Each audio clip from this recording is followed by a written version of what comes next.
आप देख रहे हैं इंडिया न्यूज। सबसे पहले देश आपके साथ, मैं रचना बंसल। महाराष्ट्र के मुंबई में जिस तरीके से कद्दावर नेता बाबा सिद्दीकी की हत्या कर दी गई, सरेराह बदमाश आए, एक के बाद एक गोलियां चलाई और जान ले ली गई। इसके बाद से सवाल बहुत से उठ रहे हैं। सवाल कानून व्यवस्था को लेकर उठ रहे हैं।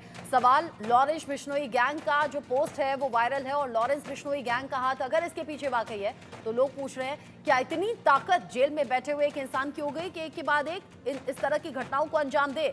बाबा सिद्दीकी हत्याकांड से जुड़ा एक और बड़ा अपडेट भी जान लीजिए। ज़ीशान सिद्दीकी भी हमलावरों के निशाने पर थे, जो सूत्र बता रहे हैं। बाबा ज़ीशान की एक साथ हत्या की साजिश थी, ये बहुत बड़ी जानकारी है।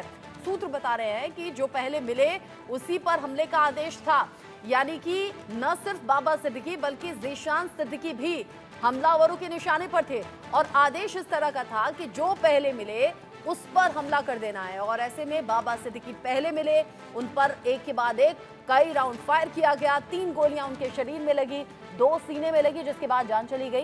ये बीती रात की तस्वीरें आप देख रहे हैं, जहां पर सुपुर्दे खाक करने के लिए तैयारियां दिखाई दे रही हैं।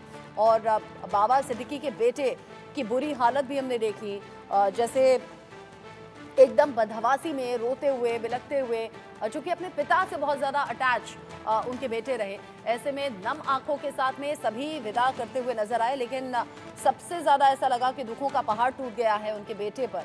ऐसे में अब खबर ये मिल रही है कि न सिर्फ बाबा सिद्दीकी बल्कि ज़ीशान सिद्दीकी भी, उनके बेटे भी हमलावरों के निशाने पर थे।